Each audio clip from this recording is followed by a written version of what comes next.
આજે અમે આવ્યા છીએ બાલિકા વિકાસ પર. Hello hello guys. હાય, કેવી ચાલે તૈયારી? ઓ બહુ બિઝી માણસ. દેખો દેખો તકી બનાવ. આ દેખો સિંહાસન. હાય. તો પછી સ્વામીને રાજી કરવા શું શું કરવું જોઈએ?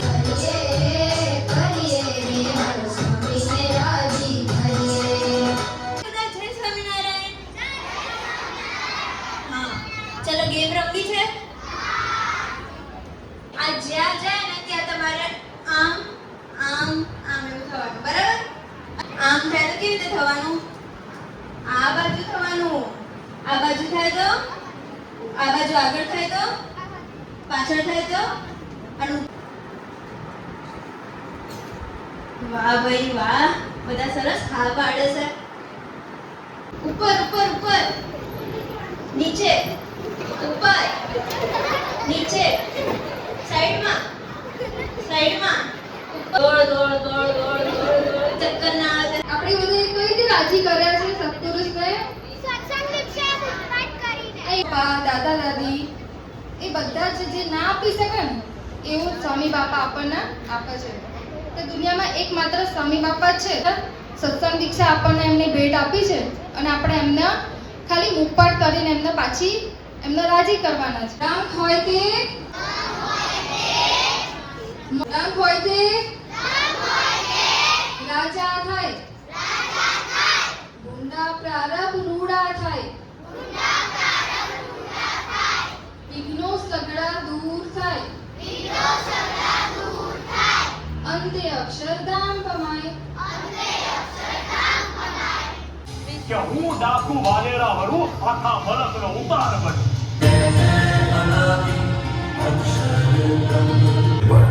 નિર્દોષ અને અસહાય માણસો પર બળ કરવું શું યોગ્ય છે? એમાં કઈ શૂરવીરતા? જેનામાં દયા હોય, કરુણા હોય, સત્યની સામે ઉભા રહેવાનું ગજુ હોય, એ જ સાચો શૂરવીર છે વાલેરા. એ જે આ બધું લૂંટફાટ ને બધું કરતો તો ને એવું કેમ બની ગયો તો એવું? એના ભાઈએ એના મિલકતમાં ભાગ નતો આપ્યો. સાચું ખોટું? 3 તાળી પાડીશું. 2 3 અક્ષર પુરુષોત્તમ. સ્વામીની કઈ આજ્ઞા વાલેરાએ પાડી? કઈ આજ્ઞા પાડી હતી વાલેરાએ? નહીં કરશે. કોઈની લૂંટફાટ નહીં કરવાની. મારી અમ્મીએ કીધું છે તમારા પાસેથી પૈસા ને દુઆ લો, કારણ કે તમારા જેવા ફકીરોની દુઆ અમારા બધાએ દૂર દૂર કરી દઈએ. બાબુદ્દીન, અમે તારી સેવાથી રાજી થયા છીએ. તે અમારી તકલીફ દૂર કરી છે. ભગવાન તારી બધી તકલીફો દૂર કરશે. હવે તારે લાકડા નહીં કાપવા પડે. ગરીબ નવાઝ તારી ગરીબી દૂર કરશે. આમ શું હતું? લાકડા કાપવાનું. હા, એમની માતાએ શું કીધું તું? પૈસા નહીં લેવાના એવું કીધું તું? તારી બધી ગરીબી દૂર પણ થઈ જશે ને હવે તારે લાકડા નહીં કાપવા પડે. બધાને સંભળાયું? આકાશ, પૃથ્વી અને પાતાળ.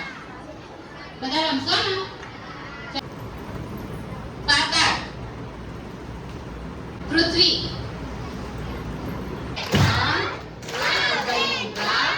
અક્ષર પુરુષોત્તમ. સ્વામિનારાયણ ભગવાનની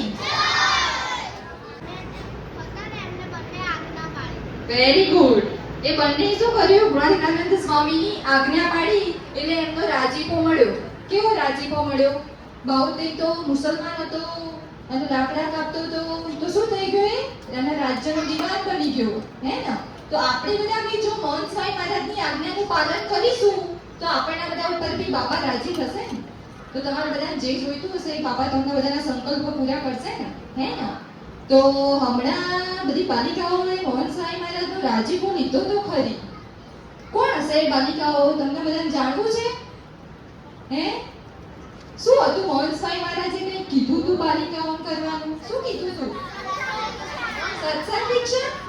શું હતું સત્સંગ દીક્ષા? એટલે ભૂખ આવેલી એમાં 315 શ્લોક હતા. તો કર્યા હતા તમે બધે? કોને કર્યા હતા? સાચું બોલજો, કોને કર્યો તો મુખપાટ? ટટ્ટારે આંગળી ઊંચી કરો એકદમ. તો બાપા ક્યારેય થાક્યા નથી. એ સમગ્ર સત્સંગ સમાજમાં એવું એક વાતાવરણ બનવા માંડ્યું.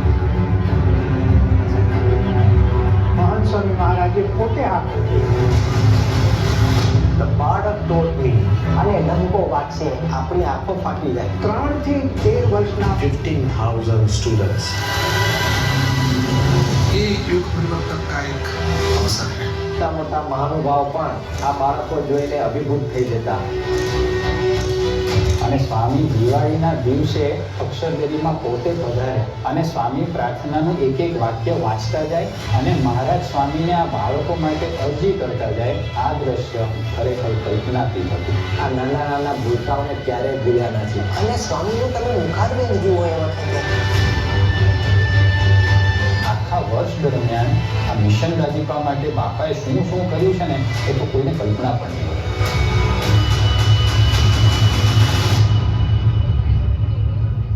સનાતન ધર્મના સિદ્ધાંતો પ્રમાણે બાળકો, યુવકો, ભાઈઓ, બહેનો, ત્યાગી સંતો કે લોક નેતાઓએ પણ કેવા મૂલ્યો સાથે જીવન જીવવું જોઈએ એનું આ ગ્રંથમાં અનોખું નિરૂપણ થયું છે. અને તેથી જ દેશ પરદેશમાં જ્યારે આ ગ્રંથ ઉપર અનેક એકેડેમિક કોન્ફરન્સીસ યોજાય ત્યારે મહાનુભાવોએ મુક્ત મને આ ગ્રંથના ગુણગાન ગાયા. सत्संग दीक्षा जो है बहुत ही अत्यंत प्रासंगिक है, अत्यंत श्रुतिगर्भित है, अत्यंत वैदिक है और शास्त्र सम्मत है, ये मैं कह सकता हूँ. કારણ કે આ ગ્રંથ માનવતાથી છલોછલ ગ્રંથ છે, માનવતાથી ભરેલો છે. એ કોઈ એક સંપ્રદાય, કોઈ એક વિશિષ્ટ સંપ્રદાય માટે લખાયેલો આ ગ્રંથ નથી. ये जो सत्संग दीक्षा हमारे भारतीय संस्कृति के एक और पन्ना जोड़ दे रहा है. और परम पूज्य प्रमुख स्वामी महाराज और मोहन स्वामी महाराज का एक ही उद्देश्य रहा है कि हमारी जो सनातन परंपरा है उनका ज़्यादा से ज़्यादा विस्तार हो, विकास हो, और उन्हीं को लेकर ये ग्रंथ की रचना हुई है. કે સ્વામી બાપાને રાજી કરવા માટે આ બાળકો જેમ ધાણી ફૂટે એમ સત્સંગ દીક્ષા ગ્રંથના સંસ્કૃતમાં મુખપાટના શ્લોકો પોતે બોલતા. અને 12 દિન જ્યારે ઉજવાયો ત્યારે તો નક્કર વિદ્વાનો તરીકે આખા 12 દિનને ઉજવવાનું બધું સંતોએ આયોજન કર્યું હતું. એ દિવસે ઘણી મોટી સંખ્યામાં બાળકોએ સવારે પૂજામાં અને સાંજે સભામાં પણ સત્સંગ દીક્ષા ગ્રંથનો મુખપાટ રજૂ કર્યો અને બાપા ખૂબ રાજી થયા. અને આ તો વેરી ગુડ. આ બધી બાલિકાઓ છે ને જેમની હાથ ઊંચા છે એ બધા બેઠા હતા હો એ વિડીયોમાં.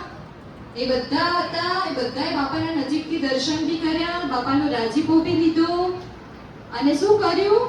અક્ષરધામ પાક્કું કરી દીધું. દીપ્તિ કરાવી હતી, બધું શીખવાડ્યું હતું અને અહીંયા ખૂબ મજા આવી હતી.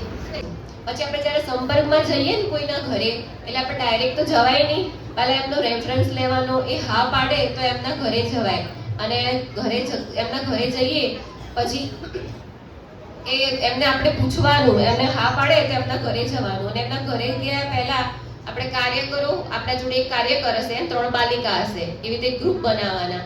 અને ઘરે ગયા પહેલા આપણે બાપાને પ્રાર્થના કરવાની. શું પ્રાર્થના કરવાની? હું બોલું તમે બધાએ પાછળ ઝીલાવાની છે. શું પ્રાર્થના કરવાની? હે મહારાજ, હે સ્વામી, હે મહંત સ્વામી મહારાજ, અમે આપની આજ્ઞાથી આ સેવા કરીએ છીએ, તો આપ આ મુમુક્ષના અંતરમાં પ્રવેશ કરી તેમને સારી પ્રેરણા આપજો. એટલે પ્રાર્થના પેટી, પ્રાર્થના ચિઠ્ઠી, ગિફ્ટ્સ, બોલ અને ફુગ્ગાનું પેકેટ. બાળકો, હવે આપણે આ મુમુક્ષુના ઘરે સંપર્ક માટે જઈ રહ્યા છીએ. એ પહેલા મહારાજ સ્વામીને પ્રાર્થના કરી લઈએ. હે મહારાજ, હે સ્વામી, હે મહંત સ્વામી મહારાજ, અમે આપની આજ્ઞાથી આ સેવા કરીએ છીએ. બરાબર. હવે આમાંથી ફુગ્ગો ફૂલાવશે બાલિકા, જેનો પહેલો ફૂટી જશે ને એ વિનર.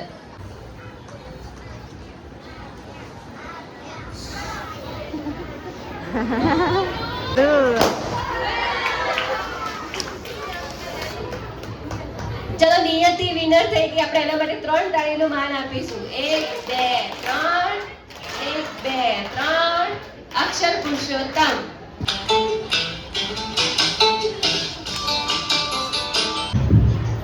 મેગી. સાંજે જે એમના મમ્મી છે ને એમની માટે મેગી બનાવીને રાખે. Most honest answer. એટલે આપણે એવી પ્રાર્થના કરીએ. તમારો ફેવરેટ કલર કયો છે? રેડ.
બંધ કરો ને.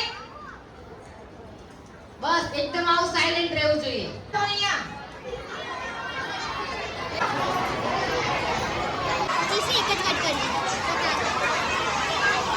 બરાબર ફિનિશિંગ આપી દેવાનું. પછી એની અંદર જે નાનું દેખાય છે ને અડધું એકદમ નાનું એનું ત્યાંથી કટ કરવાનું છે, કટ લગાવવાનું છે.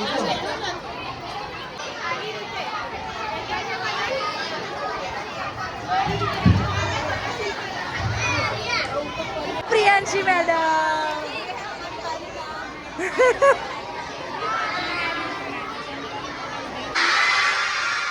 મને તો હાલ સંભળાય છે. તમે બધા હા પાડો છો? જો આવતીકાલે છે ને ઠાકોરજીનું સિંહાસન કેવી રીતના બનાવવાનું છે, પછી સત્સંગ દીક્ષા છે ને એનું સિંહાસન કેવી રીતના બનાવવાનું છે.